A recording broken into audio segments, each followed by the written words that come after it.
Welcome everybody to MarsCon 2021, and thank you so much for tuning in to our panel, which is entitled Everything You Wanted to Know About Making a Short Film But We're Afraid to Ask. We're really glad that you're here.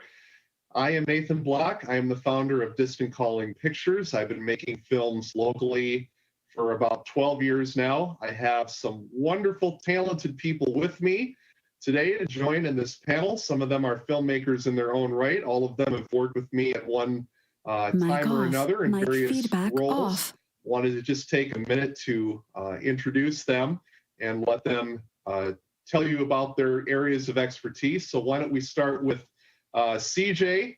Go ahead and tell everybody who you are and why you're here. Thank you, Nathan. I am a Twin Cities actor. Started in theater and still love doing theater, but transitioned to film. Made one short film myself, and have worked with Nathan on several films, and happy to be here. Thank you. And if you tuned into the showcase earlier today, you saw CJ in Forget Me Not, which we played here as a part of the MarsCon film showcase. Andy, why don't you go ahead and tell everybody about yourself? Hi, my name is Andy Moore, and I'm fairly new to film. Nathan let me be in one of his films called Tribulation, so it was my first lead role, which was awesome, and I had a wonderful experience. So it's fun to be a part of this panel because I'm learning stuff as well as getting to talk about my experience being a newbie. Thank you. And Tribulations was also a part of our showcase this afternoon, so you got to see Andy die. So thank you for that. And how about Ellie? Your turn. Tell everybody about yourself. Thanks, Nathan, sorry. I'm nervous. This is my first panel, so I'm super excited to be here. So thank you for inviting me. I'm a cinematographer in the Twin Cities. I've worked with Nathan on a couple different films. He's actually featured in a documentary that I'm doing right now about local movie theaters during the pandemic. And I'm just super excited to learn from this panel, and I'm really happy to be here. Thank you. And again, if you were at the showcase this afternoon, you saw Ellie's excellent work in Forget Me Not, which was the first time she and I had collaborated on a film with her being the director of photography. And how about Dan? Why don't you tell everybody about yourself, please? Hola, Dan here. I have been a filmmaker off and on for several years, made a couple of award-winning films, and do all sorts of different stuff within film. But when it comes to Nathan's films, I've been running sound primarily. That's one of my big loves of film, and I'm excited to talk to you about how to make a film this evening. Thank you. And last but certainly not least, Mr. Nick, you're up. You're on deck. Yeah, thank you, Nathan. Yes, I've also, as many of these other people have, been in a couple films with Nathan. He cast me in some small roles.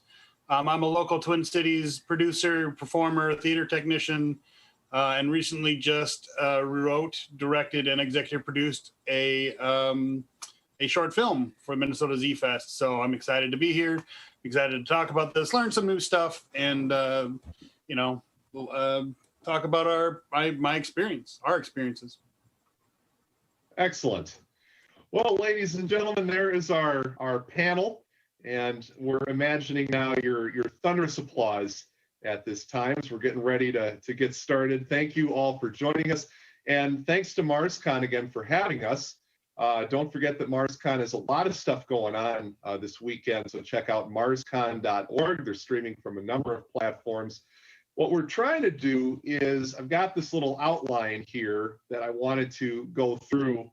And we're trying as best we can to get some of this information within the description file of the YouTube page that you're looking at. And hopefully that will happen. If not, I will try and make this as understandable as possible. What we're going to do is we're going to go through this outline together.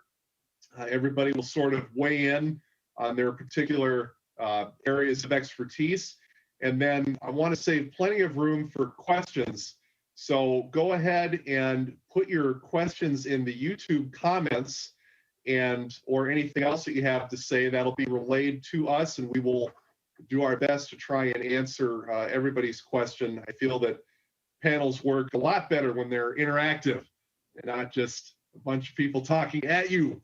So we certainly want to hear from you. We want to hear about your questions, and certainly if there's anybody out there that is an aspiring filmmaker and you don't quite know where to go, that's why we're here, because we were all in your shoes at one point in time or another. So we certainly want to answer any questions that you have. Distant Calling Pictures can be found on Facebook. Just type in that exact name, also on YouTube, and we'll also try and get up some contact information for everybody else here so that you can reach out to us. But we're all excited to see what you have to say in film. So here's my little outline there, how to make a short film. There we go. So we're just going to get started. The very first thing that you want to consider when you're making a short film is your story, or what do you want to say? That's the most important thing. I think sometimes that sort of gets lost. We want to sort of provide an emotion or an atmosphere, but at the end of the day, a good film has something to say. And as a filmmaker, it's your job to figure out what that is and the best way to convey it in visual terms. What is the theme of your story goes along with that. What do you want to get across? What is the nature of your film? What do you want people to feel afterwards? What do you want the overall message to be? And something that I think that's important to ask nowadays is, why does your story need to be told on the big screen? What is cinematic about your story? Could it be better as a poem? Could it be better as a song, as a stage play, as a web series, which is sort of the new buzzword right now? Do you want to actually make a film, or do you have something that would be better served in another medium? I think that those are all things that need to be considered when writing a film. Dan, you made a wonderful film called Grown Men on Swings. What would you like to add to what I said about creating a story and getting it across effectively in a short film or a feature-length film? Hey, thanks, Nate. Nathan. I like to kiss my stories, as it were, and what I mean is KISS.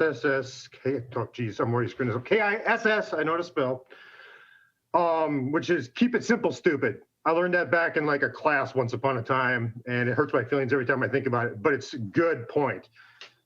Keep it simple. I think when it comes to having a story that you want to tell, it's nothing wrong with having a really elaborate story. Everyone has elaborate stories in their head about certain things they want to explore, but make sure that as you're writing it out, and whether it be outlining or scripting or whatever, that you keep it simple first. Keep it simple first. Keep the concept simple. Keep the characters simple. Keep just everything simple. You can build upon simple, but keep it simple first and see what you can do is simple. And if you get to a point where you're going overboard with it, then come back to simple.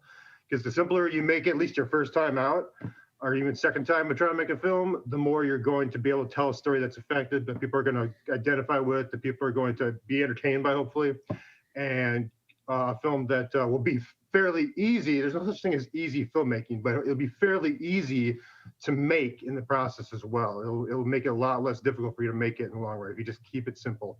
Stupid. Yeah. Thank you. Ellie, you're in the process of doing this documentary. Why don't you talk a little bit about the story for a documentary film is somewhat different than sitting down with pen and paper to compose a fictional piece. So what could you offer to the process about that particular way of making a film? Absolutely. Thanks for throwing that one at me. So you're right. Documentary storytelling is so I feel like it's less structured than an actual like narrative short film, and you can kind of play around with how you want to go about it. But as far as at least the documentary that I'm working on with you, I really had this idea of wanting to share with people a struggle of someone who's owning a local movie theater during a pandemic. And I was like, okay, how do I get that emotion across? And kind of like the keeping it simple, you don't want to walk out of a theater with the question of what was that about? Like you always want to have your films raise a question, but that's like the one that you don't want it to be about. And documentary is so it's so like fluid and lucid. You can kind of like play with the rules a little bit. I kind of feel like it's almost cheating because documentary work is almost kind of like a news story. You know, you want to get your point across. You want your facts to be there. But you also want to have like this mystical element about it, like when you're watching a movie, and still be mystified at the end. Like my favorite part about a documentary is walking out and being like, oh, I want to learn more about this, or I want to do something for this cause. And that's my goal for this documentary and all the documentaries I'm currently working on. But like Dan said, keeping it simple is so important because you don't want to like overwhelm people with facts and information. You still want them to come out with like a sense of like wonder and want to explore that topic even more. Thank you. Nick, you just made your first film. Did you write it yourself, or did you employ the services of a screenwriter that you knew? I wrote it myself, and I don't know why, because I've never ever written a screenplay before. So I talked to my friends who do this for a living, and I have some wonderful friends who do this for a living and make films, and so they suggested some software that helps actually format your screenplays, because as maybe people know or don't know, for film is very different than a theater script, where in film each page is a minute of the script or a minute of the movie. And so trying to write that without knowing how the timing works was something to get used to. But I wrote it myself. I sent it to my friend Amanda, and then she looked at it and said, it needs a little bit of tweaking, but I really like the story, so we'll tweak it. And so that was kind of my process. And I actually, surprisingly, I don't know, it was a miracle or a fluke or what, I wrote my screenplay in about 5 hours. I know. Very good. It's crazy. And CJ, you wrote a film also some time ago. What was your process? What was your inspiration to get that on screen? Well, thank you, Nathan. Yeah, I guess when it comes to script writing, I'm more quality over quantity. I've written very, very few, and that was the first film that I did, and it was just a story that was like rattling around my head, and I do a lot of, I guess I would call it pre-writing. It's like I write it up here for a long time before I ever write it out on paper, and then I do the handwriting on paper. That's kind of my first draft, and then I edit that as I type it.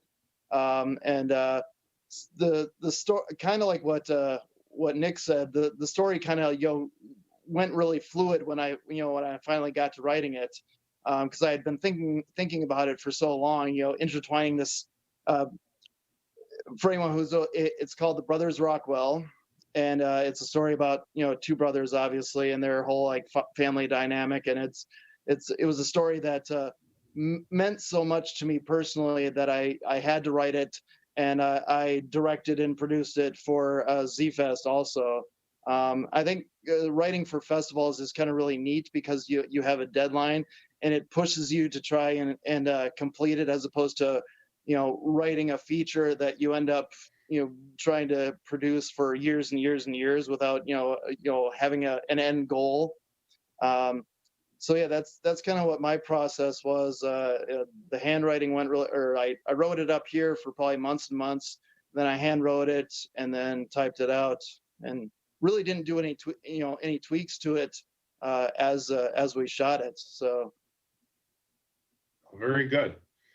Well, you kind of took the words right out of my mouth. My own contribution to this aspect of the story.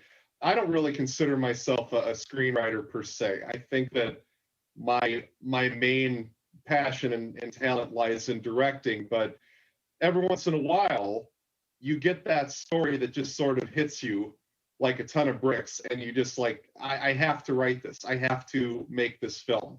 And that's happened to me a couple of times where I just said, yeah, I've got to make this movie about this subject, and I'm going to be the one to write it. And so if you're a first-time filmmaker, that could be where you're at, where you've had this epiphany that, wow, I've got this great story and I want to tell it and I want to make a movie and I don't know how to do it. Or it could be that you're working with somebody who came to you and said, wow, I've got this idea, but I don't know how to get it made into a movie. Either way, be sure that you follow through and that you make your film and get it set. Let that creativity flow out of you. And don't, from personal experience, I've made over almost 60 films. Don't expect your first one to be Citizen Kane, because it's not going to be. Just give yourself permission to make some mistakes before you make your masterpiece. Yes, Nick. I just wanted to ask a question. When you were writing your films, did you write from personal experience, or did you just kind of, or for personal things or your life, or did you write from just kind of like just developed a story in your own head? That's a good question, because there's a lot of screenwriters.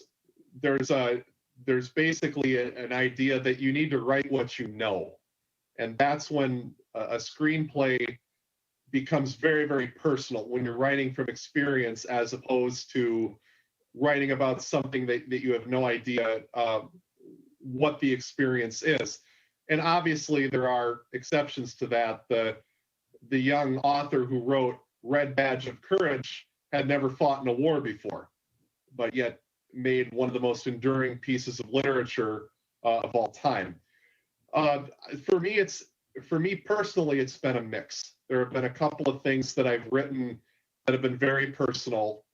Silver Blue was probably the film that I wrote that was very, very personal to me. And then there have been other films that I've just written simply for the sake of getting a mood across that doesn't really have much to do with my own personal experience. So it's kind of been a journey both ways on that. So moving along, oh, sorry, Ellie. Sorry, Nathan. Is it okay if I chime in on piggyback off of what you just said about writing what you know? Of course, of course. Okay. Last year, I started a web series called Strong Female Lead, and it was about women filmmakers in the Twin Cities. And for me, that documentary was it just came right out of me, what I wanted to get out of people, and the conversations I had with people and all the questions. And then I hopped right into this documentary I'm working on right now about local film, local theaters.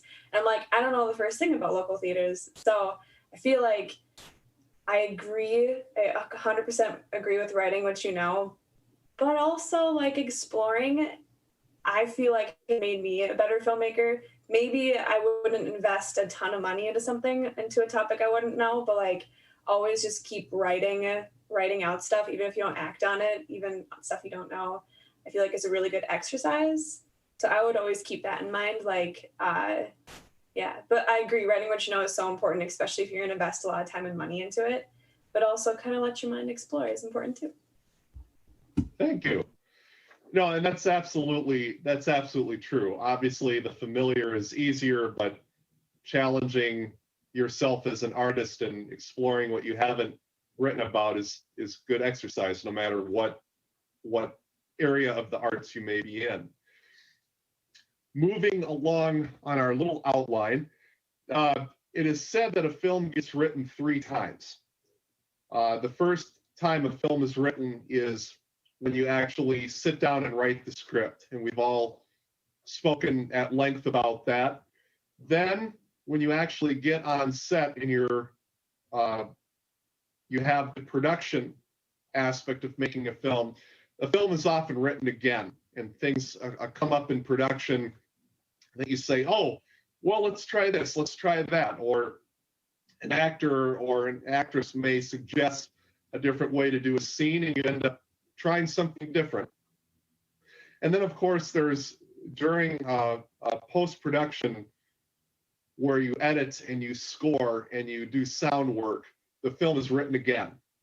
So often what you start with on paper is often very different from what you end up with on screen. And that's important to realize that, because some truly magical things can happen when that happens. I'll give one story here, and then perhaps the rest of the panel could be thinking of something perhaps that they've encountered, and we'll go around and get some other stories. But the film that was a part of the Distant Calling Pictures Showcase this afternoon was a film called Forget Me Not that CJ was in, along with a strong local actress named Jacqueline Mack.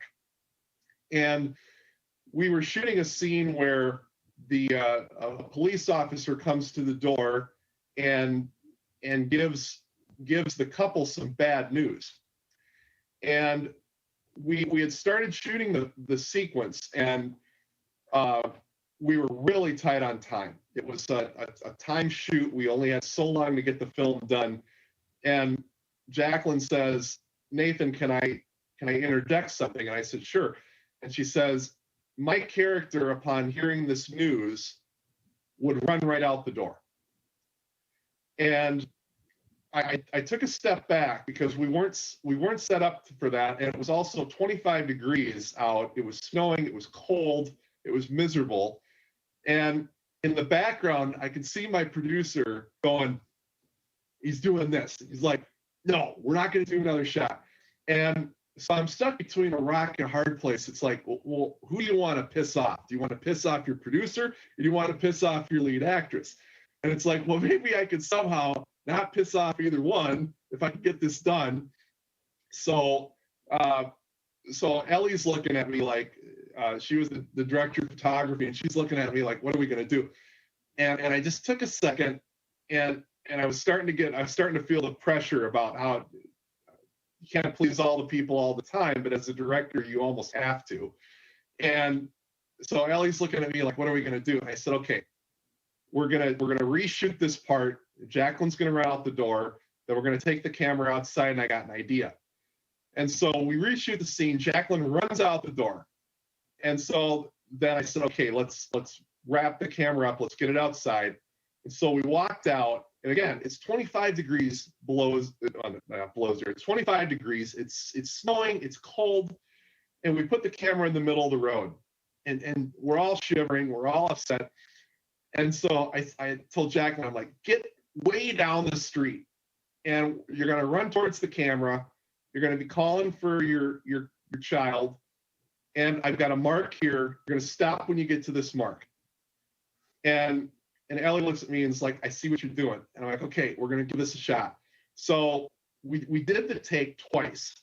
And Jacqueline's running literally an entire block, 25 degrees, and like yelling and screaming. I'm like, and I'm looking over my shoulder, and like any second the cops are going to pull up and arrest us all. And so we shot this, and we go back into the house, and we're all cold, and Damien, my producer, just giving me the stink eye. He's just so upset. But now when I watch the film, I can't imagine that film without that shot. The shot turned out so great, and it worked. And again, film is probably one of the most collaborative art forms, if not the most collaborative art form that you can possibly embark on. And as a filmmaker, as a director, as a producer, you have to be open to allowing occasionally somebody else on set to go, hey, what if we did it this way?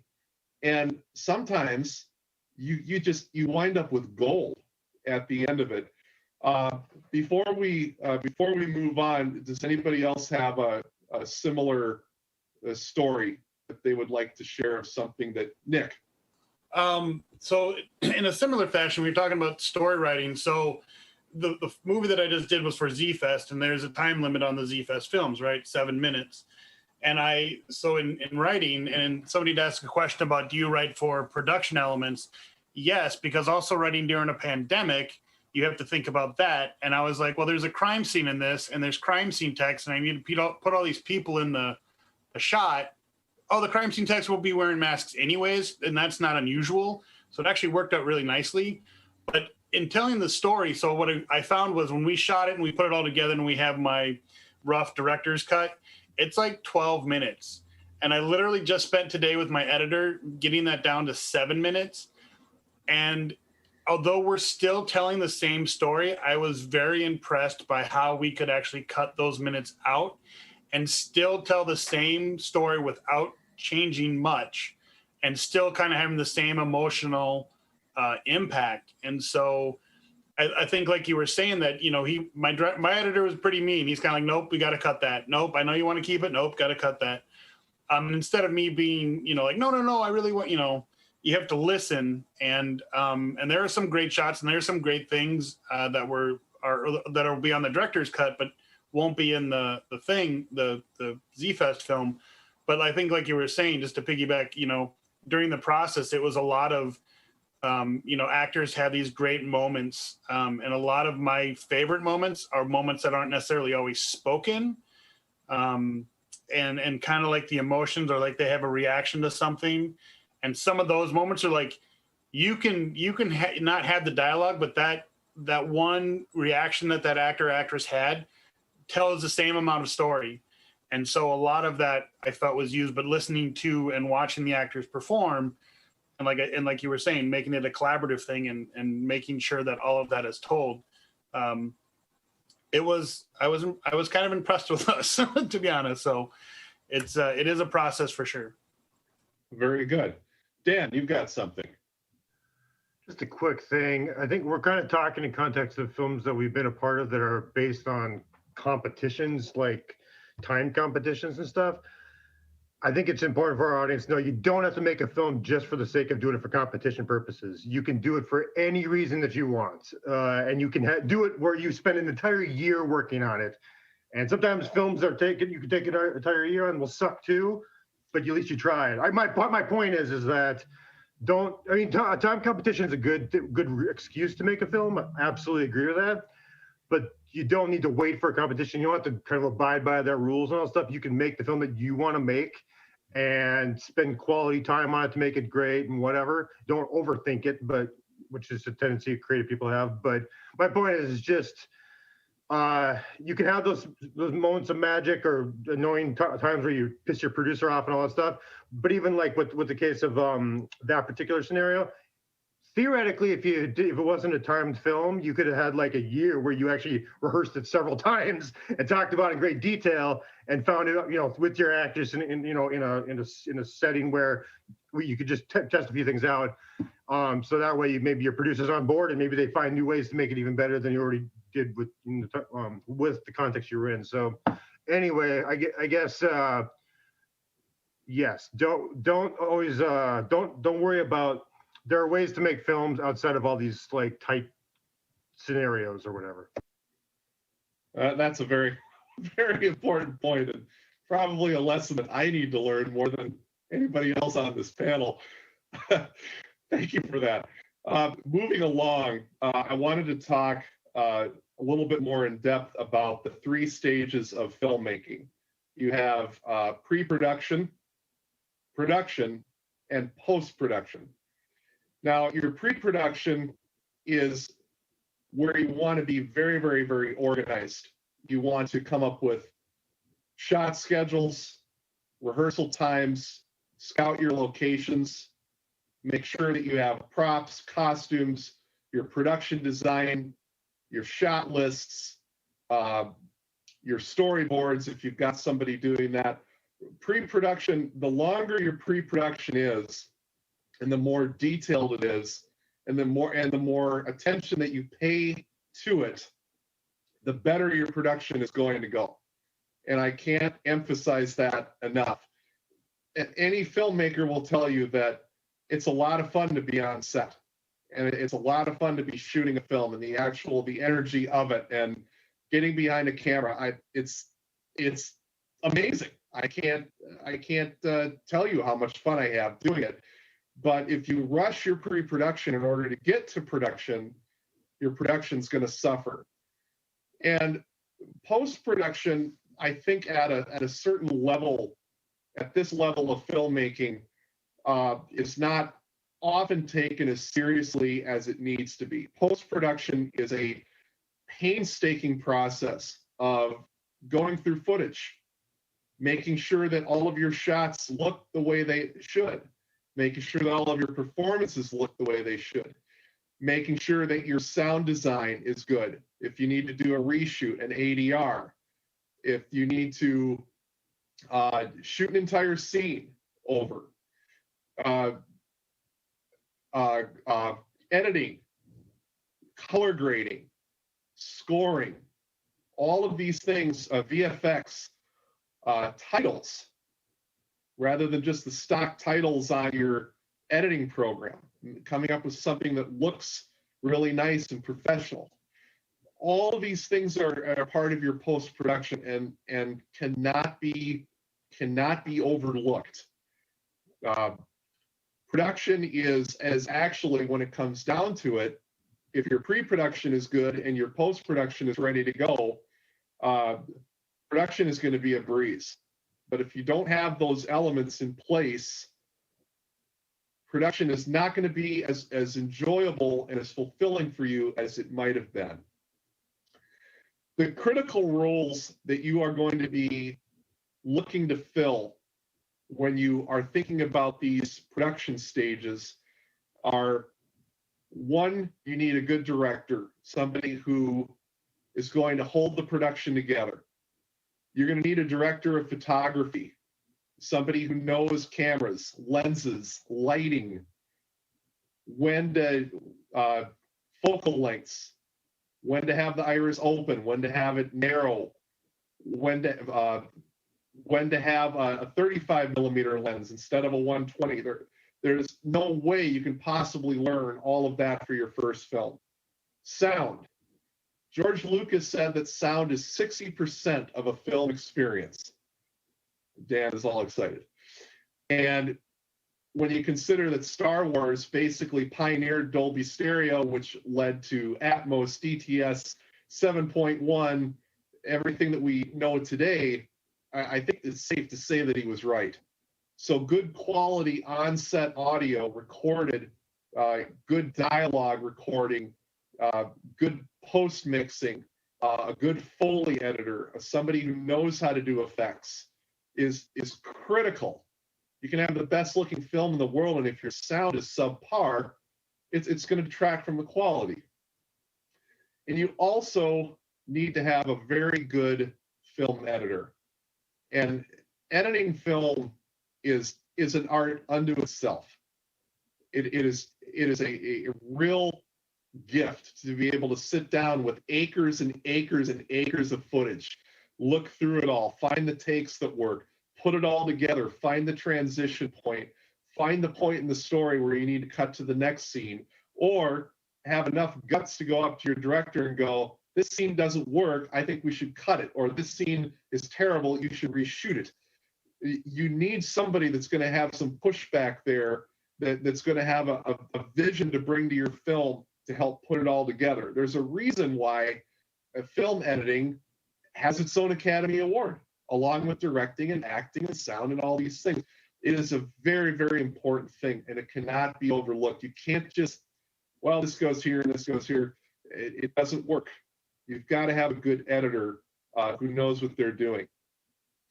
Other important roles that you're going to want to consider, of course, acting, making sure that you have good quality actors who will be professional, show up, know their lines, take it seriously.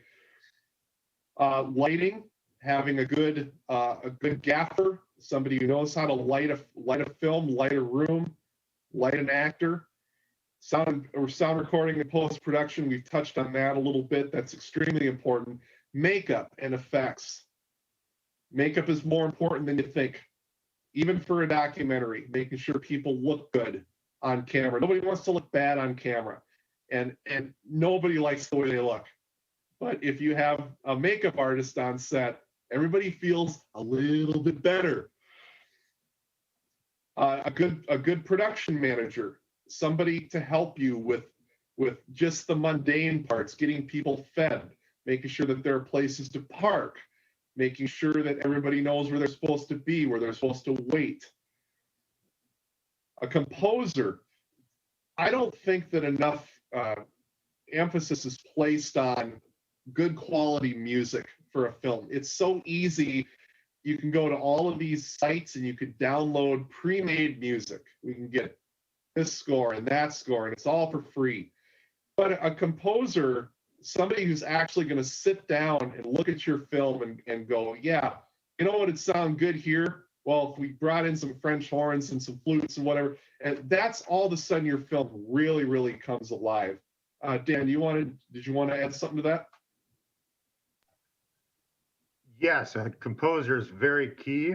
But I dare the listener right now, if you're going to make your own first film soon, try to make a film without a lot of talking and a lot of music, and see if you can tell the same story.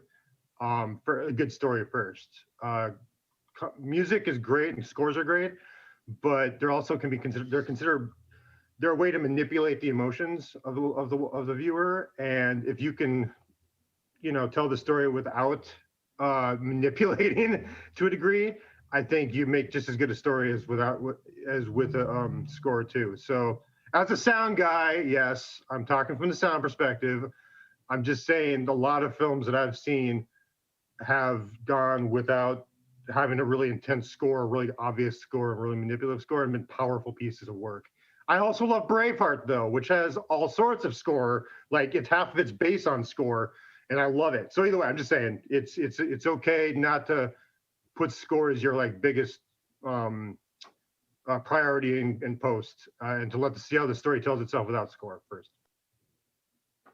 Excellent, thank you. And then the last two roles that I had on my list here, somebody to animate your titles, also to do visual effects can be important, especially if you're doing a science fiction film or a horror film, something that could use visual effects. We've gotten to the point in the industry where it's actually fairly simple to do some of these effects that were unthinkable even 5 or 10 years ago. And believe me, there is somebody out there who's messing around with Adobe After Effects who would love to work on your film. All you got to do is find them. And then a caterer. And I know you're going to laugh, but let me tell you something. When you've been on set for 12 hours and everybody's cranky and hungry and tired, that caterer is going to be your life's blood. They are literally going to put smiles on everybody's faces just from having some hot food, cold drinks, and something for people to snack on. A well-fed set is a happy set. Trust me on that one. And can I just add to that for craft services, just having snacks and stuff on set help? Costco is a great thing, and because you can buy things in bulk. And so not only have a good caterer, but also having a good craft service table and making sure you have things that are for everybody. Because like you said, you're on set for 12, 14 hours a day, and you just want a soda or a water or a coffee or whatever. And Keurig's a great thing because you just buy the pods and everybody can make their own coffee. So craft services. Dan, you want to add something? Just a quick thing. I like money like anybody else, but half the time when it comes to like filmmaking, especially indie filmmaking, especially short indie filmmaking, not a lot of filmmakers have money. So having a quality craft services with lots of chocolate, just my personal opinion, is like essential for your crew and cast to want to come back and work with you again. So, Andy Moore.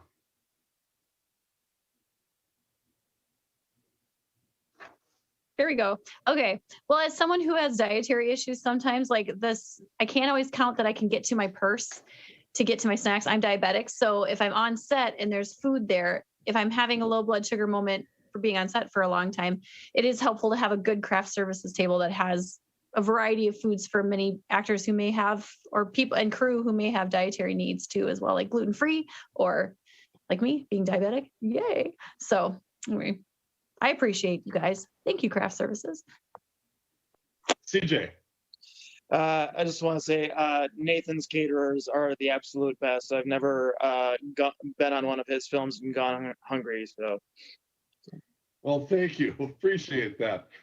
And Laura and Karen and Jen, that one's for you guys.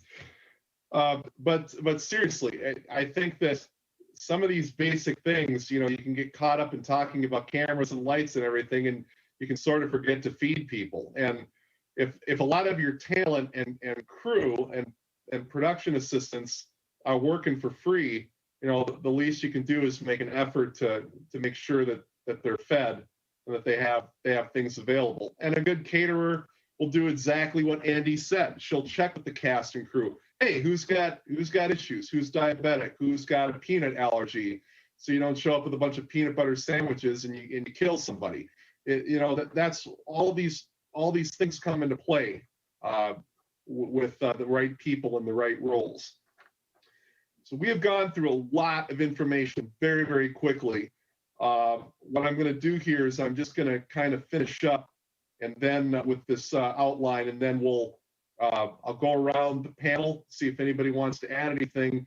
And then I see we do have some questions are starting to filter in here, which are fantastic, and we'll try and get to as many of those as we can. We're already 45 minutes in. The time has really gone fast. So, actors. We got 2 actors here. We've got an actor and an actress. So finding good quality actors for a film is not nearly as difficult as you think. And it's also not nearly as expensive as you think. One thing that I have learned about finding actors and actresses for the work that I've done is good quality people are dying to help you and are dying to be a part of your film. And they don't care if you've made 50 films or if it's your first film. They want to see you succeed. They want to see themselves up on the screen. They want to help you. It's a very, very, very, very symbiotic relationship. It's a very, very handshake-friendly relationship that you develop with cast, and the bonds that you develop with the people that you work with they're amazing. And you're gonna cultivate, if you do a good job and you do your homework and you provide an environment that is suitable for an actor to do their work, you're gonna find that you will have your actors coming back to you and wanting to be a part of your other productions. And much like in Hollywood, where certain directors have a tendency to work with certain stars, you can do that on a local level, and you develop a trust with your cast that you can begin to see them blossom under your films and push themselves because they trust you, and they trust that they have the ability to do their work and not be and have a quality product to show for it. My own little personal quote is, if your cast and crew are proud of your film, before you've shown it to a single person, if they're proud to have been in it, you did your job. Because ultimately, at the end of the day, they're the ones that are going to go to their family and friends and go, hey, I was in this movie and I want you to see it. And if they don't do that, that's where you have a problem. So if your cast and crew are happy to be a part of your film, you did your job and you did it well. There's any number of places that you can find good cast, good actors waiting to be in your film.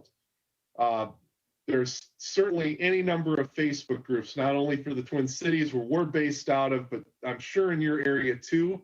Typing in your state or city with actor into a Facebook group search will doubtlessly yield some fruit. Craigslist is another place. There are a number of professional websites, allcasting.com, that you can find different people that are looking to be in your films, or you can hold your own auditions. or a combination thereof. Find people who are looking to be a part of what you're doing. At any rate, one thing that I think it's easy to do is never, ever, ever take your casting, your talent for granted. There is an incredible amount of work that goes into acting, a incredible amount of preparation, vulnerability, personal bravery. Don't take them for granted. They're not replaceable. And you're trying to cultivate a family and get people that will trust you enough to come back and work on other projects. So always treat them with the respect that they deserve as artists, whether they've been in 50 films or whether you're putting them in their first film. It's the same. Funding, money. Films need money generally, unless you're a really good sweet talker. There's a number of ways you can get money. Bringing a producer on board, somebody who knows the ropes, can go out there and get you funding. There are producers all over the place that are looking to work with you, that are looking to find the next big thing, the next big film, the next big talent. Find out who they are, talk to them, pitch them your idea. Maybe you get somewhere, maybe you don't. Nothing ventured, nothing gained, but they are out there. You can self-fund your films. If you have the money to make your own film, you can just self-fund it. All the benefits of the film are yours. All of the pitfalls are yours. The buck stops with you. You can do whatever you want, and at the end of the day, it's your dime. You can crowdfund, Kickstarter, GoFundMe. There are Indiegogo. There are a number of different ways that you can fund your film.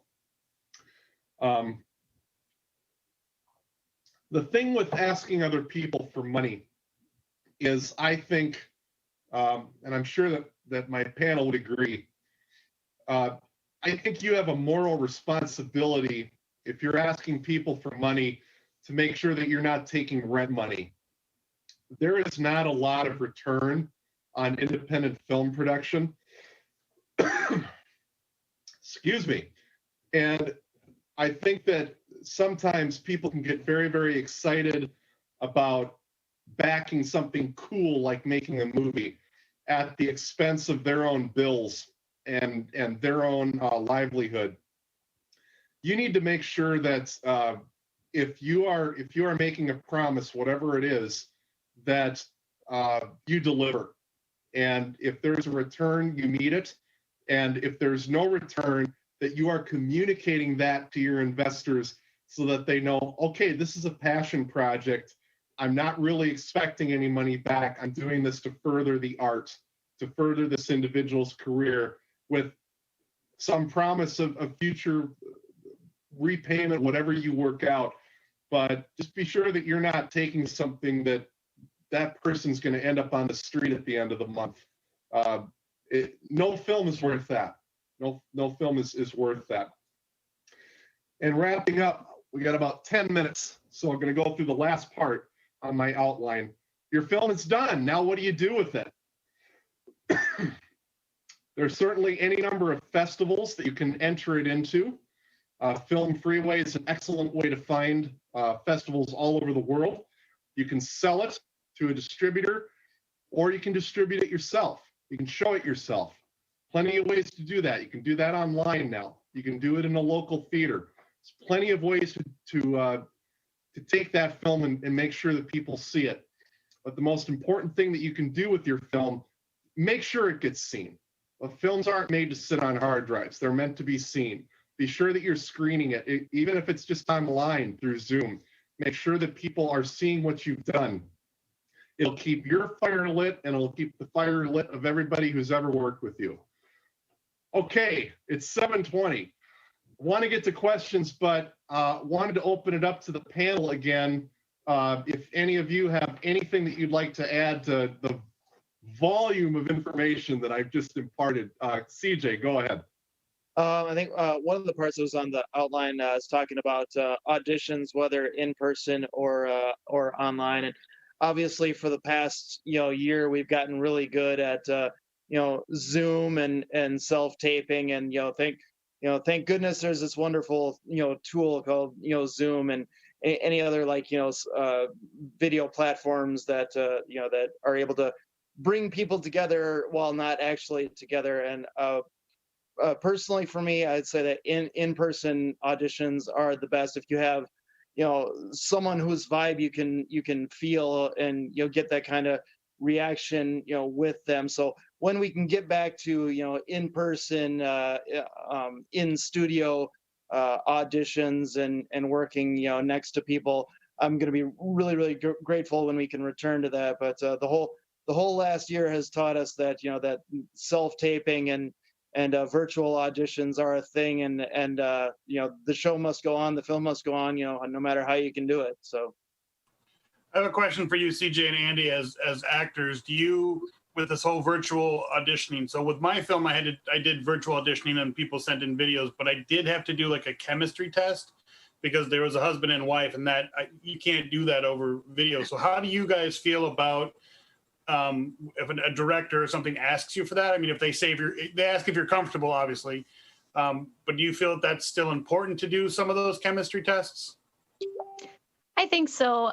Just speaking to having done some live auditions recently, like being in person is so much different than doing like a panel like this or a virtual audition, because the chemistry that you see between two people on screen is going to translate because they're in person with one another. So you need to be able to see those actors interacting together, especially if they're going to be on set together.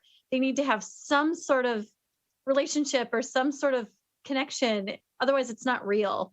And so I think having a chemistry test is very valid. And I think after you've kind of vetted all of the auditions that you've gone through virtually, I think having it being physically in person, as long as those actors are comfortable with that, I think that's perfectly awesome.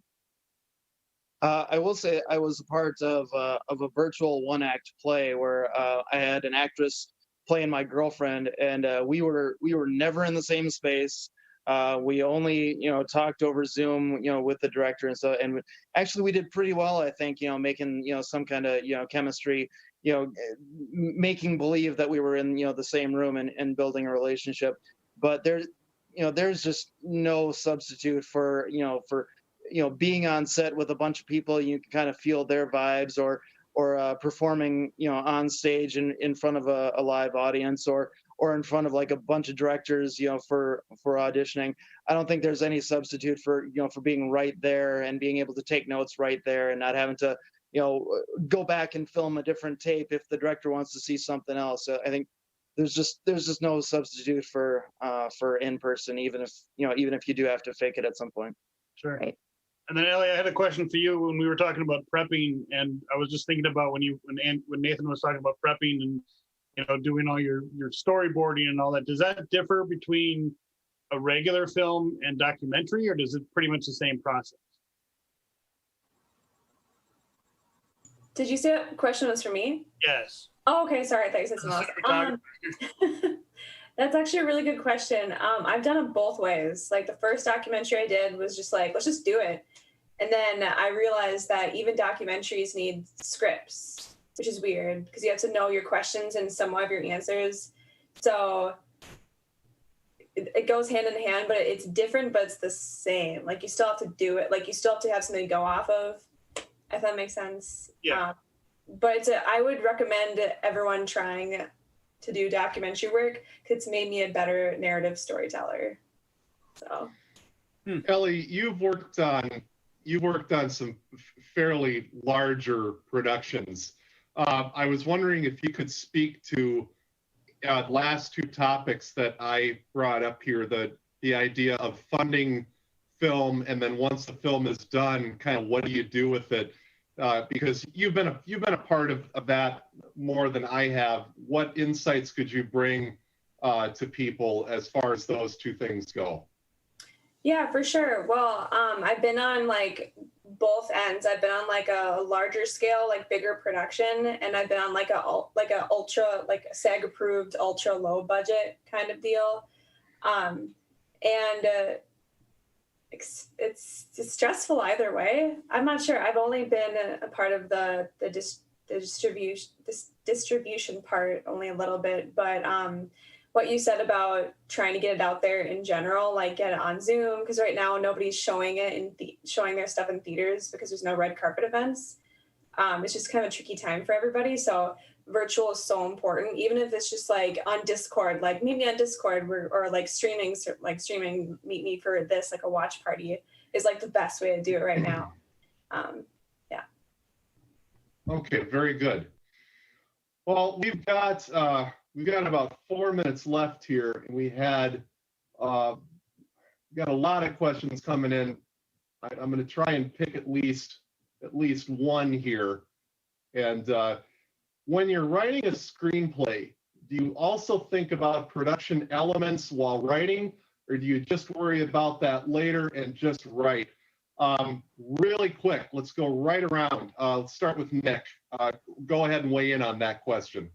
I think it depends on the writer. For me, having a theater background and a performing background and being on sets and watching other directors and how the process works, as I was writing for the first time, I did kind of think about a lot of that. And like, we have a short period of time. How can we do this? And how can we make these shots really easy and not be so tricky? So for me, having a background kind of made it a little bit more of a process for writing. So depends on the background, I think. Dan. I'm not much of a writer, so it's hard for me to fully answer to this, but I will just say there's a thing called rewriting. I despise it with every fiber of my being, but it's an absolutely essential part to being a writer and making a film if you're the one who's the writer. So I think I'd say go big first, see what, like I say, keep it simple. I said that earlier and I still stand by that. If you want to start big and see where it goes and then worry about details later, it really just comes down to like what if a certain area is important, like a certain location is important, or if you need a big helicopter scene or whatever, if you have the money, like it depends on your finances. It depends on so many different things. So write big and scale it down as you need to. Don't feel bad about scaling down and then feel like you're a loser for not making the kind of film you want because you don't have the money to do it or whatever. Just do it anyway, or put it on hold. If you've written something big and you just can't do it, don't do it for a while. Put it on hold. Come back to it later, whatever the case. You shouldn't worry about that until you realize that you're broke and poor and can't make anything, and then just give up. Wow, that got dark. Sorry. Actually, I really agree with the last point that you just said. Not about growing old and dying, but I actually have a feature film that I've basically permanently put on hold because in order to do it, I would need a big budget, which I don't have, and the script is too important to me to do half-assed. So I'm just not going to do it until I have the proper funding. Ellie, your turn. Okay, so I'm more of a technical person because like I'm all about the cameras and whatnot. And I feel like for me, the first time I wrote something, I kind of handicapped myself because I'm like, well, I can't do this because of all the gear I want. And I feel like writing it first and then talking to your director of photography after opened a lot of doors instead of like the way I did it because it never got made because I had all these ideas. So, yeah. Thank you. CJ. Yeah, I guess I want to, the film that I made, it was kind of like the perfect combination of everything. I knew I was going to be financing it myself. I had locations kind of in my head, and I had in my head the actors that I wanted to work with, most of them, and pretty much most of the ones that I wanted agreed. A friend of mine who was production assistant on the film allowed us to use his house, which was key for a couple scenes. But as I was writing it, yeah, I kind of like thought about those things. I knew I wanted to do it for Z Fest, for the festival, and I knew I kind of wanted to keep it simple. The story was kind of simple in that way. We didn't need a whole lot of like huge effects or whatever. And so yeah, it just kind of came together. I don't know if every experience is going to be like that or if everyone has that experience, but for me it was that kind of perfect chemistry. I know we're running short on time, so. All right, Andy Moore, wrap us up. Anything you want to say about anything?